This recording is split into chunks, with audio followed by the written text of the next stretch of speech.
నమస్తే welcome to victory media news నేను మీ శ్రీలత ముందుగా హెడ్లైన్స్ రాజ్యసభ స్థానాలకు నామినేషన్లు దాఖలు చేసిన కూటమి అభ్యర్థులు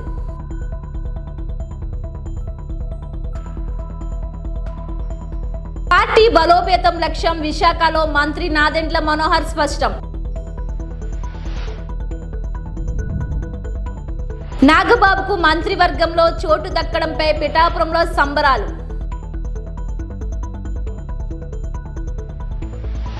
ఎస్సీ వర్గీకరణకు వ్యతిరేకత పెరుగుతుంది మాజీ ఎంపీ హర్షవర్ధన్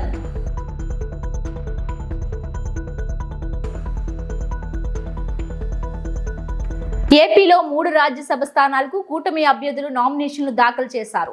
తెదేపా తరపున బీద మస్తాన్ రావు, సానా సతీష్, భాజపా నుంచి ఆర్ కృష్ణయ్య నామినేషన్లు వేశారు. ఈ కార్యక్రమంలో మంత్రి అచ్చెన్నాయుడు, పలువురు ఎమ్మెల్యేలు పాల్గొన్నారు. ఈ సందర్భంగా అభ్యర్థులు మాట్లాడుతూ రాష్ట్ర అభివృద్ధికి తమ వంతు సహకారం అందిస్తామని చెప్పారు. తమకు అవకాశం ఇచ్చినందుకు ధన్యవాదాలు తెలిపారు. రాష్ట్ర అభివృద్ధికి చంద్రబాబు చేస్తున్న కృషికి తాము కూడా తోడవుతామన్నారు. మంత్రి అచ్చెన్నాయుడు మాట్లాడుతూ రాష్ట్రంలో గత 5 ఏళ్లు దుర్మార్గ పాలన సాగిందన్నారు. చంద్రబాబు నాయకత్వంలో ప్రస్తుతం వ్యవస్థలన్నిటినీ గాడిలో పెడుతున్నామని చెప్పారు.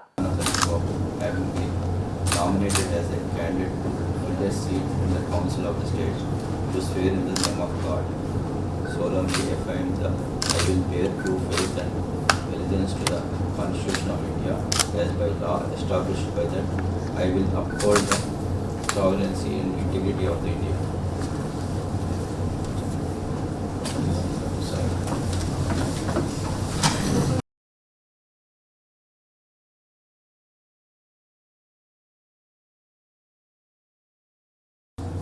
కృష్ణయ్యను నేను రాజ్యసభలోని స్థానం భర్తీ చేయడానికి అభ్యర్థిగా నామనిర్దేశం చేయబడిన వారిని శాసనం ద్వారా ఏర్పాటు చేసిన భారత సంవిధానం ఎడల సత్యమైన విశ్వాసమును శ్రద్ధానిష్టను కలిగి ఉంటుందని, భారతదేశ సర్వ సత్యాధికారమును సమగ్రతను నిలబెట్టుకుని దైవ సాక్షిగా ప్రమాణం సత్యనిష్టతో ప్రతిజ్ఞ చేస్తుంది.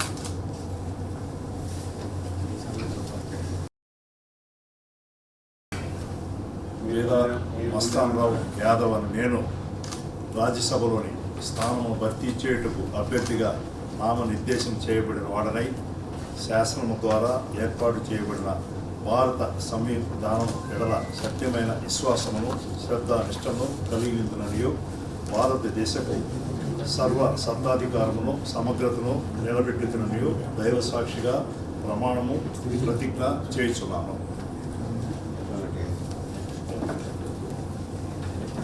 జనసేన పార్టీని మరింత బలోపేతం చేస్తామని రాష్ట్ర పౌర సరఫరాల శాఖ మంత్రి నాదెండ్ల మనోహర్ అన్నారు. విశాఖలోని జిల్లా పరిషత్ సమీపంలోని అంకుశ ఫంక్షన్ హాల్లో ఏర్పాటు చేసిన కార్యక్రమంలో మంత్రి ప్రసంగించారు. పార్టీ కోసం శ్రమిస్తూ కార్యకర్తలను ఆదుకుంటామన్నారు.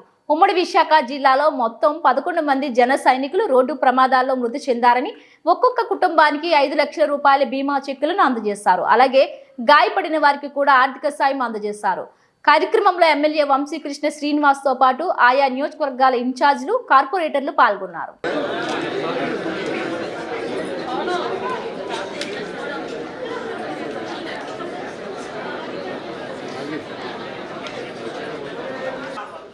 ఈరోజు ప్రభుత్వం వచ్చినాక అనుభవించుకునే అవకాశం భగవంతుడు అది కల్పించలేదు. అటువంటి జన సైనికులు, వీర మహిళలకి తరఫున జనసేన పార్టీ తరఫున ప్రత్యేకంగా మీ అందరికీ మనస్ఫూర్తిగా నమస్కారం. ఈ కార్యక్రమం ఎంత సుదీర్ఘమైన ప్రయాణం చేశామో మీ అందరికీ తెలుసు. మొట్టమొదటిసారి మనం క్రియాశీలక సభ్యత్వం మొదలుపెట్టినప్పుడు రాష్ట్ర వ్యాప్తంగా కేవలం 94,000 సభ్యత్వం మొదలైంది మనకి 2021లో. కరోనా సందర్భంలో కూడా కష్టకాలం ఇంటింటికి వెళ్ళి చాలామంది మన జన సైనికులు సభ్యత్వం నమోదు చేయించుకున్నారు. చాలా పారదర్శకంగా ఒక పద్ధతులతో పవన్ కళ్యాణ్ గారికి అండగా నిలబడాలి. జనసేన పార్టీ క్రియాశీలక సభ్యత్వం అంటే ఇతరులకి ఆదర్శవంతంగా ఉండాలని చెప్పి మనం కార్యక్రమం ఆ రోజున పునాదులు వేశాం. విశాఖపట్నం ప్రత్యేకంగా ఆ రోజుల్లో కూడా 14,000 వరకు చేశారు మొట్టమొదటిసారి. ప్రతి సంవత్సరం మనం పెంచుకుంటూ పోతూ ఈ సంవత్సరం ఊహించని విధంగా దాదాపు 12 లక్షల సభ్యత్వం రాష్ట్ర వ్యాప్తంగా జనసేన పార్టీ చేసేది. అనేక మంది శ్రమించారు. నాకు బాగా గుర్తు, సందీప్ కూడా ఇక్కడే ఉన్నాడు. ఆ రోజుల్లో ప్రతి నియోజకవర్గంలో కూడా ఏదో ఒక విధంగా మనం పార్టీ సభ్యత్వం అనేది ఒక బెంచ్ మార్క్గా పెట్టుకోవాలి. ప్రతి నియోజకవర్గంలో కనీసం 15-20 వేల మంది మన జన సైనికులు, వీర మహిళలు వీళ్ళందరూ కూడా మన పార్టీలో చేరాలని తపనతోటి మనందరం కూడా కృషి చేశాం. ఇప్పుడే తాతారావు గారు గుర్తు చేశారు. మొట్టమొదటి చెక్ ఆ రోజున పవన్ కళ్యాణ్ గారు సంతకం చేసి ఇచ్చిన తర్వాత ఇచ్చాపురం వరకు వెళ్ళాం వారి కుటుంబ సభ్యుల్ని పరామర్శించడానికి. ఆ రోజు ఇచ్చాపురం వెళ్ళి కరోనా అప్పుడు వెళ్ళి వారి ఇంటికి వెళ్ళి ఆ గ్రామంలో 5 లక్షల రూపాయలు ఆ రోజు చెక్ ఇస్తే గ్రామం మొత్తం కదిలి వచ్చింది. ఏ కార్యక్రమం చేసినా జనసేన పార్టీలో ఈ విధంగా నిబద్ధత ఉంటుంది, నిజాయితీ ఉంటుంది. ఎందుకంటే గతంలో మన జన సైనికులు ఏం చేసేవారంటే మన వాడు ఎవరైనా పాపం మృతి చెందితే యాక్సిడెంట్లో ఇమీడియట్గా సోషల్ మీడియాలో గ్రూపుల్లో పోస్ట్ చేసి వాళ్ళంతా వాళ్ళే ఒక 5,000, 10,000, 20,000, 30,000 ఫోన్ చేసుకొని ఆ కుటుంబాన్ని ఆదుకునే విధంగా అద్భుతంగా 3 లక్షలు, 2 లక్షలు, కొన్ని చోట్ల అయితే 6 లక్షలు కూడా ఇచ్చిన సందర్భాలు రాష్ట్ర వ్యాప్తంగా చాలా అద్భుతమైన కార్యక్రమం చేసేవారు. అక్కడి నుంచి వచ్చిన ఆలోచన ఎందుకు పాపం మన వాళ్ళు అంత కష్టపడాలి, మనమే పార్టీ నుంచి ఒక సిస్టమ్ ఏర్పాటు చేసుకుంటే బాగుంటుంది, ఏదో ఒక విధంగా మనం ఈ కుటుంబాన్ని ఆదుకోవాలి. ఎందుకంటే చిన్న వయసులో ప్రాణాలు కోల్పోతే ఏ విధంగా మనం నిలబడగలుగుతామో దానిపైన సుదీర్ఘంగా ఎక్సర్సైజ్ చేయమని మన పార్టీ అధ్యక్షుడు పవన్ కళ్యాణ్ గారు చెప్పిన తర్వాత ఇన్సూరెన్స్ కంపెనీస్తో మాట్లాడి ఈ కార్యక్రమం ప్రారంభించాం. ఏ రాజకీయ పార్టీ చేయలేదు అప్పటివరకు ఈ కార్యక్రమం. 5 లక్షల రూపాయలు వారి కుటుంబ సభ్యులు, అంటే పార్టీలో ఎవరైనా సరే మన కుటుంబ సభ్యులుగా భావించుకుంటాం. మన జన సైనికులు ఎవరికైనా ఆపద వస్తే పాపం వాళ్ళకి 5 లక్షల రూపాయలు మృతి చెందినప్పుడు వాళ్ళకి యాక్సిడెంట్లో ఇవ్వగలుగుతున్నాం. అదేవిధంగా యాక్సిడెంట్ రూపంలో మనం చేసుకుంటూ వస్తున్నాం. ఈ రోజు వరకు ఈ కార్యక్రమం ఎంత లోతుగా ఎన్ని కుటుంబాలని మనం ఆదుకోగలిగామంటే 28 కోట్ల రూపాయలు మనం ఆ కుటుంబాలకి ఇవ్వగలిగాం. ఈ రోజు కూడా దాదాపు 1 కోటి రూపాయల వరకు మనం అందిస్తున్నాం. మన విజయనగరం, శ్రీకాకుళం కలిపి అక్కడ కూడా ఇవ్వడం జరిగింది. ఈరోజు విశాఖపట్నంలో మనం ఇస్తున్నాం. దాదాపు 50 లక్షల రూపాయలు ఇక్కడ ఇస్తున్నాం. మొత్తం ఈ 3 జిల్లాలు కలిపి 1 కోటి రూపాయల వరకు మనం ఈ కుటుంబాలు ఆదుకునే విధంగా మనం చేస్తున్న ఈ కార్యక్రమం. అయితే మీరెవ్వరు కూడా మర్చిపోకుండా గుర్తుపెట్టుకోవాల్సిన అంశం ఏంటంటే ఏ విధంగా పవన్ కళ్యాణ్ గారు ఆ రోజున రాష్ట్ర విభజన జరిగినప్పుడు స్వార్థం లేకుండా, తనకు ఒక పదవి వస్తుందా లేదా అనే ఆలోచన లేకుండా జనసేన పార్టీని స్థాపించి ప్రజలకి అంకిత భావంతో మనం ముందుకెళ్దాం, ప్రజాస్వామ్యం నిలబెడదాం, ప్రశ్నించే తత్వం ప్రతి ఒక్కరిలో తీసుకొద్దామని ఆ రోజున ఆయన చేసిన ప్రయత్నం మీరందరూ కూడా ఈరోజు గుర్తించాలి. ఎందుకంటే ఈరోజు ఏదో మనం కూటమి ప్రభుత్వంలో భాగంగా అధికారంలో ఉన్నాం, ఎందుకు మనకి పనులు జరగడం లేదు అని కొంతమంది, ఎందుకు నాకు పదవులు రాలేదని కొంతమంది. విశాఖలో నిర్వహించిన మాలల సింహగర్జన విజయవంతంతో ఎస్సీ వర్గీకరణ వ్యతిరేకత మరోసారి స్పష్టమైందని మాజీ ఎంపీ జీవి హర్షకుమార్ తెలిపారు. విశాఖలోని విజయ ప్రెస్ క్లబ్ లో విలేకరుల సమావేశంలో ఆయన మాట్లాడారు. ఎస్సీ వర్గీకరణ వద్దనే భావనలో ఉత్తరాంధ్ర జిల్లాల ఎస్సీలు ఉన్నాయన్నారు. ఈ నెల 15న గుంటూరులో ఎస్సీ వర్గీకరణ వ్యతిరేక సదస్సు నిర్వహించనున్నట్లు వెల్లడించారు. కూటమి ప్రభుత్వం అధికారంలోకి వచ్చేందుకు ఎన్నో హామీలు ఇచ్చిందని, ఇచ్చిన హామీలు ఒక్కటి ఇప్పటికీ అమలు చేయకపోవడం దారుణమన్నారు. ఇదిలా ఉండగా ఇటీవల జాయ్ జమీనా హనీ ట్రాప్ కేసులో సిపిని కొన్ని ప్రశ్నలు అడిగామని, దీనికి ఆయన నుంచి ఎటువంటి సమాధానం రాలేదన్నారు. ఒత్తిళ్లకు లోబడి కావాలని వన్ సైడ్ గా జాయ్ జమీనాపై కేసు పెట్టారని హర్షకుమార్ ఆరోపించారు.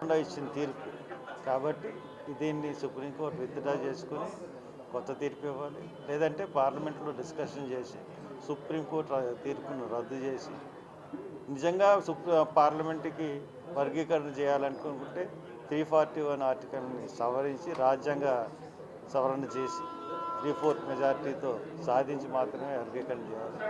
అంతవరకు కూడా ఈ వర్గీకరణ చెల్లదు. రాష్ట్ర ప్రభుత్వం చేయడానికి ఎట్టి పరిస్థితుల్లో ఆస్కారం లేదు.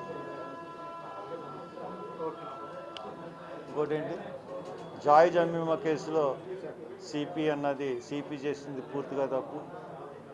ఒక కంప్లైంట్కి వచ్చిన 2 పెళ్లి చేసుకోబోతున్న వ్యక్తుల్ని, ఒక అబ్బాయిని 3 గంటలు అతను రూమ్లో పెట్టి బ్రెయిన్ వాష్ చేసి అక్కడి నుంచే బయటకు పంపించి, బెదిరించి బయటకు పంపించి అమెరికా పంపించేశాడు. ఈ అమ్మాయిని విచారించకుండానే పోలీస్ కస్టడీలోకి తీసుకుని ఆ అమ్మాయి మీద హానీ ట్రాప్ అని చెప్పి రకరకాల కేసులు పెట్టి చేయడం అన్నది క్షమించరాని నేరం. అమ్మాయి దగ్గర కేజీ బంగారం ఉందని చెప్పాడు, అర కేజీ వెండి ఉందని చెప్పాడు, 1,05.15 lakhs ఉందని చెప్పాడు, క్యాష్ ఉందని చెప్పాడు, ముఠా ఉందని చెప్పాడు. ఏమీ కూడా లేవు. ఒక విచారణ చేయకుండా ఇన్ని అబండాలు వేసిన సిపి ఎందువల్ల ఎలా చేశాడంటే, అతను విశాఖ డైరీ చైర్మన్ అయినటువంటి అడారి తులసిరావు యొక్క మేనకోడలో సమ్ రిలేటివ్ ఏదో అని తెలిసింది. అంటే రాజకీయ ప్రలోభాలకు లొంగి డబ్బులు తీసుకుని సిపి చేశాడు కాబట్టి సిపినే ప్రాసిక్యూట్ చేయాలి. ఇమీడియట్గా స్టేట్ గవర్నమెంట్ ఈ కేసుని టేకప్ చేసి సిట్ వేసి ఈ అమ్మాయికి న్యాయం చేయాలి. ఒక దళిత అమ్మాయి మీద ఈ రకంగా చేయడం అన్నది చాలా దారుణమైన విషయం. దీని మీద సిపిని ఖచ్చితంగా సిపి తీరుని ఖండిస్తున్నాను. సిపి ఖచ్చితంగా ఇమీడియట్గా, పైగా అమ్మాయి మీద హనీ కేసు పెట్టి చేసి 3 కేసుల్లో అటెంప్ట్ మర్డర్ పెట్టారు బెయిల్ రాకుండా. ఎంత అన్యాయం అండి. అమ్మాయి దగ్గర కత్తులు ఉన్నాయంటే కత్తులు, ఏమీ విచారం లేదు, ఏమీ లేకుండా ఇష్టానుసారంగా చేశాడు. కాబట్టి ఈ కేసులో శిక్ష అమ్మాయి కానీ. ఇంకా థర్డ్ పాయింట్ ఏంటంటే, మా అబ్బాయిని ఎమ్మెల్సీ గ్రాడ్యుయేట్స్ కింద తూర్పుగోదావరి జిల్లా, పశ్చిమ గోదావరి జిల్లా పట్టభద్రుల నియోజకవర్గం నుంచి నిల్చోబెడతా ఉన్నాం. మరి ఇది ఈ అబ్బాయి జీవి సుందర్ బిజినెస్ మ్యాన్, తర్వాత బాగా చదువుకున్నాడు. తిను ప్రజలు గొంతుకవుతాడు. ఎమ్మెల్సీకి శాసనమండలికి వెళ్తే ప్రభుత్వాన్ని ప్రశ్నించే గొంతుకవుతాడు, ప్రజల తరఫున పోరాటం చేస్తాడు తప్పకుండా. అలాగే శ్రీకాకుళం నుంచి కూడా మా అభ్యర్థి పోతల దుర్గారావు అని టీచర్స్ కాన్స్టిట్యున్సీకి నిల్చోబెడుతున్నాం.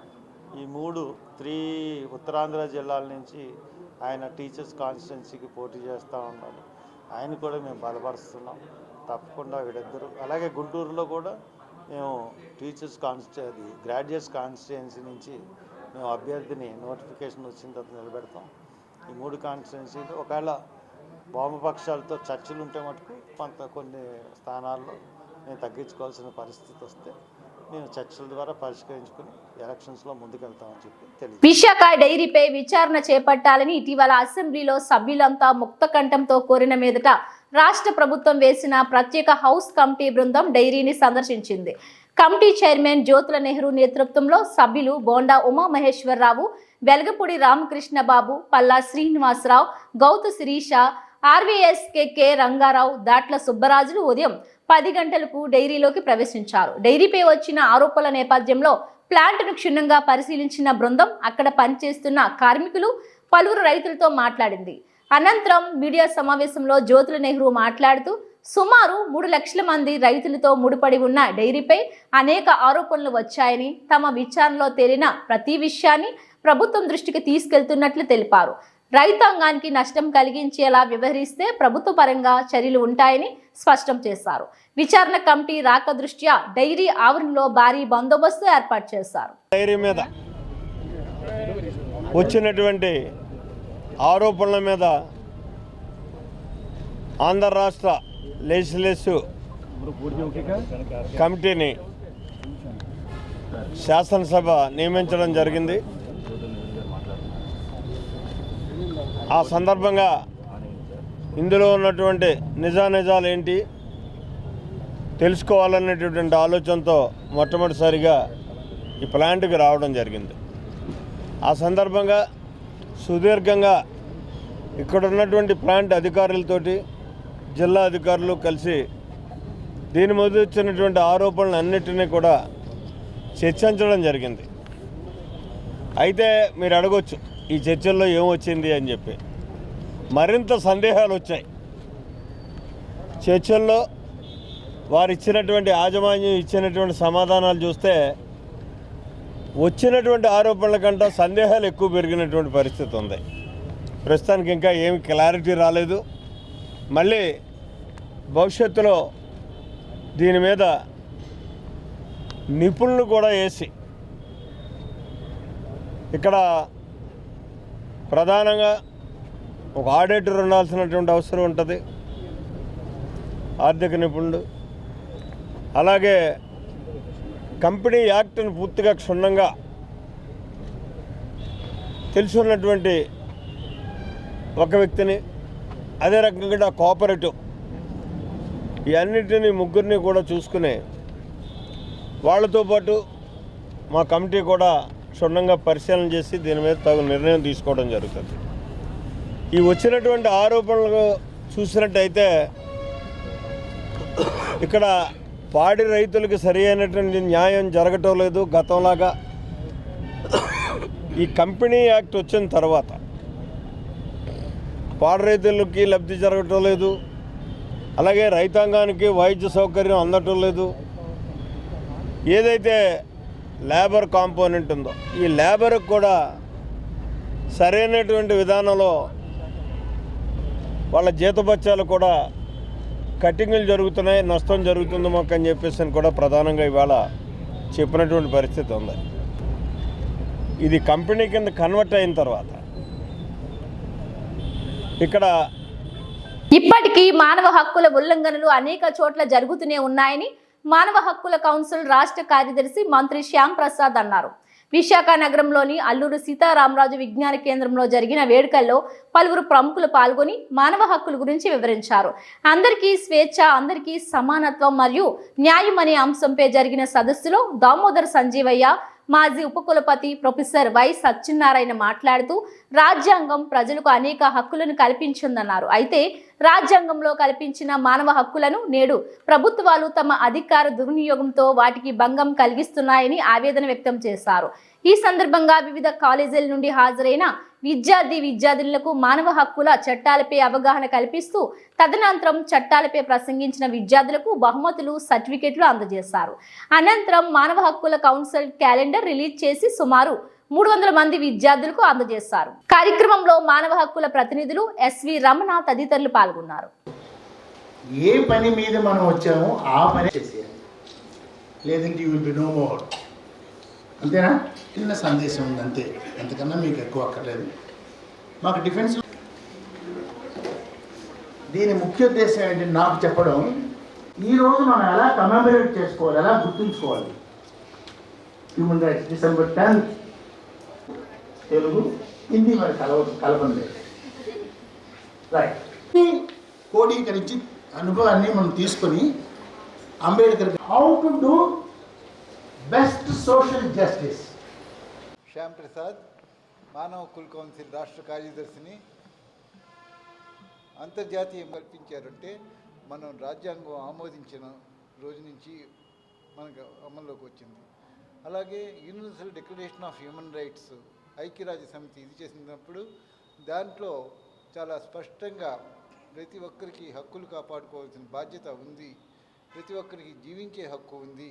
జీవించే హక్కు అంటే ఈరోజు వన్యప్రాణులు లేకపోతే జంతువులు అన్నీ జీవిస్తున్నాయి, కానీ మనకంటూ ప్రత్యేకంగా హక్కు ఏంటంటే మనం ప్రశ్నించే హక్కు ఒకటి ఉంది. ఏ పక్షి పశువులు కూడా ప్రశ్నించవు మాకు ఇది కావాలి లేకపోతే మాకు ఇది చేయాలి అని చెప్పి. కానీ మనం ఎన్నుకున్న ప్రజాస్వామ్యంలో మనం ఎన్నుకున్న వారి ద్వారా మనకు కావాల్సిన వాటిని సాధించుకుంటున్నాం. ఈరోజు భారతదేశంలో ఈ మానవ హక్కులు మరింత పటిష్టం చేయడంలో మా హ్యూమన్ రైట్స్ కౌన్సిల్ నిరంతరం కృషి చేస్తుంది. దీంతోపాటు రాష్ట్రంలో మానవ హక్కుల కమిషన్, జాతీయ మానవ హక్కుల కమిషన్ పటిష్టపరిచి వాటికి మరిన్ని అధికారాలు ఇవ్వాలని చెప్పి మేము కోరుతున్నాం. ఈరోజు విద్యార్థులు ముఖ్యంగా ఎన్ఎస్ఎస్ విద్యార్థులు ఏంటంటే వివిధ కాలేజీ నుంచి వచ్చారు. వాళ్ళకి మేము మానవ హక్కులతో పాటు వాళ్ళ బాధ్యతలు కూడా ఇది చేస్తున్నాం.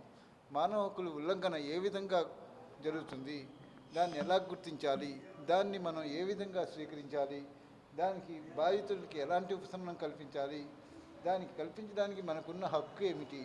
ఒక పౌరుడిగా ప్రతి ఒక్కరిని ఇతర హక్కులు కాపాడితేనే మనం కాపాడుకోగలం. మనం దీంట్లోని మేము వెళ్తూ ఈరోజు భారతదేశంలో మానవ హక్కులు దీనికి మూలస్తంభమైనటువంటి మహాత్మా గాంధీ గారు దీన్నే తీసుకొని ఐక్యరాజ్య సమితి రెండవ ప్రపంచ యుద్ధం తర్వాత తీసుకుంది. ఈరోజు మార్టిన్ లూథర్ కింగ్ లేకపోతే నెల్సన్ మండేలా ఇలాంటి వాళ్ళందరూ కూడా మానవ హక్కులు దీంట్లో ఎంతో కృషి చేసి చిత్రహింసలు ఇది చేసినా సరే వాళ్ళేమో హక్కుల్ని కాపాడడానికి ముందుకు వచ్చారు. ఈరోజు భారతదేశంలో కూడా యువత ప్రజాస్వామ్య పరిరక్షణ కోసం, మానవ హక్కుల పరిరక్షణ కోసం ముందుకు రావాలని చెప్పి పిలుపునిస్తూ మా మానవ హక్కుల కౌన్సిల్ కోరుతుంది. విశాఖలో పొల్యూషన్ పెరిగిపోయింది, సో కౌన్సిల్ తరఫున ఏం చేస్తున్నారు?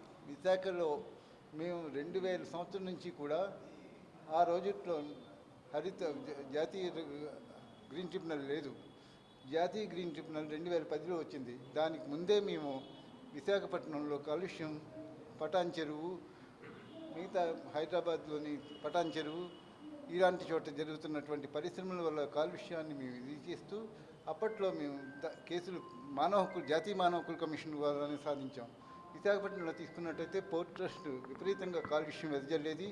దాన్ని అరికట్టడం కోసం మేమేమో ఆ రోజు జాతీయ మానవ హక్కుల కమిషన్ జస్టిస్ జేఎస్ వర్మ గారిని ప్రత్యేకంగా ఆహ్వానించి విశాఖపట్నం పోర్ట్ ట్రస్ట్ ఇది చేస్తే సుమారు 16 కోట్లు ఖర్చు పెట్టి ఆ రోజు పర్యావరణ పరిరక్షణ కోసం చర్యలు తీసుకున్నారు. అలాగే విశాఖ మద్దిలిపాలెం జంక్షన్ వద్ద నూతన తెలంగాణ తల్లి చిత్రపటానికి తెలుగు తల్లి విగ్రహంకు ఆంధ్రప్రదేశ్ ప్రజా సంఘాల జేఏసీ అధ్యక్షుడు మరియు కాంగ్రెస్ పార్టీ ఐఎన్టీయూసీ నాయకులు జేటీ రామారావు ఆధ్వర్యంలో పాలాభిషేకం జరిగింది. ఈ సందర్భంగా ఆయన మాట్లాడుతూ తెలంగాణ తల్లి నూతన నమూనాను స్వాగతిస్తున్నామని, రాష్ట్రాలుగా విడిపోయిన అన్నదమ్ముల్లానే కలిసి ఉంటాము అన్నారు. భవిష్యత్తులోనూ ఇదే పంతా కొనసాగిస్తామన్నారు.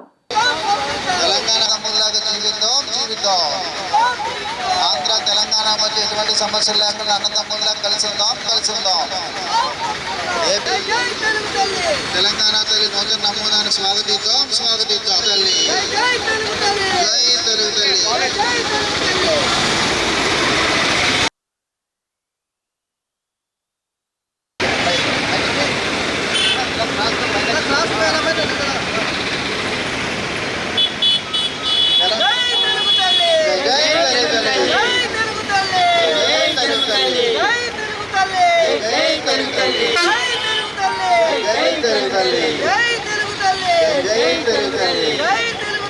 గురుగారికి శివాజీ అన్నగా అట్లా జై తెలుగు తల్లి. జై తెలుగు తల్లి. జై తెలుగు తల్లి. జై తెలుగు తల్లి. జై తెలుగు తల్లి. జై తెలుగు తల్లి. జై తెలుగు తల్లి. జై తెలుగు తల్లి. జై తెలుగు తల్లి. జై తెలుగు తల్లి. జై తెలుగు తల్లి. ఓకే.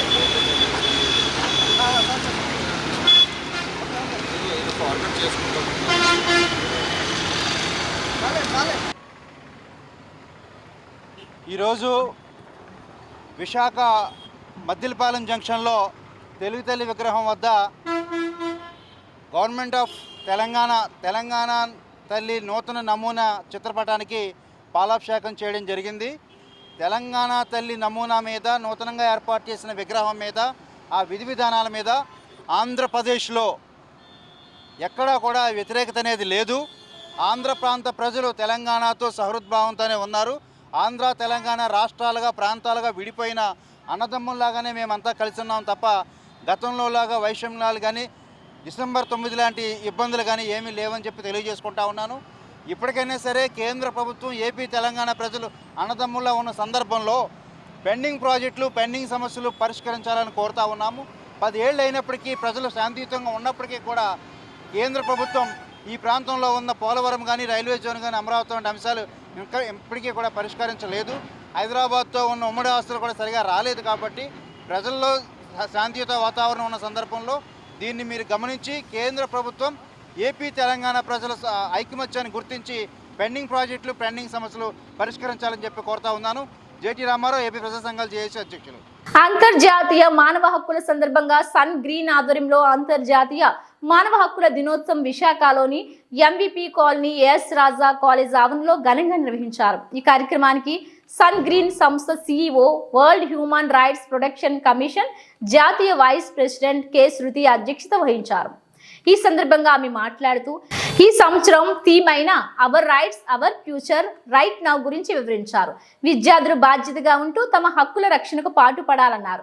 జూనియర్ ప్రిన్సిపాల్ కాసు మాట్లాడుతూ 1948 డిసెంబర్ 10న మానవ హక్కుల సార్వత్రిక ప్రకటనను ఐక్యరాజ్య సమితి ఆమోదించిందని, జాతి, లింగం, మతం, భాష, హోదా అనే భేదం లేకుండా మనందరికీ మానవ హక్కులు ఉన్నాయని అన్నారు. అనంతరం జాతీయ వాలీబాల్ టీంకు సెలెక్ట్ అయిన ధనలక్ష్మిని సత్కరించారు. కార్యక్రమంలో BJP auditor barrier Sai Krishna, కళాశాల అధ్యాపకులు, ఎన్ఎస్ఎస్ వాలంటీర్లు పాల్గొన్నారు. ముందుగా అందరికీ మన అంతర్జాతీయ మానవ హక్కుల దినోత్సవం శుభాకాంక్షలు.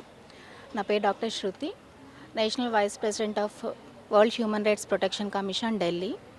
ఈరోజు అంతర్జాతీయ మానవ హక్కుల దినోత్సవాన్ని సెలబ్రేట్ చేసుకోవాలి అని మనం ఏఎస్ రాజా ఉమెన్ జూనియర్ కాలేజ్కి వచ్చాము. సో మేడం చాలా తక్కువ టైంలో స్టూడెంట్స్తో గ్యాదరింగ్ ఏర్పాటు చేశారు. Thank you so much ma'am.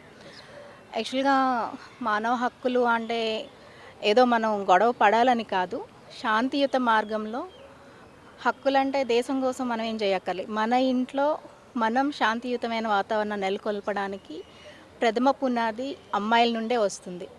ఈ రోజుల్లో ప్రతి కుటుంబంలో కూడా ఒక కుటుంబానికి మెయిన్ హెడ్ బ్యాక్ బోన్ ఎవరు అంటే తల్లి.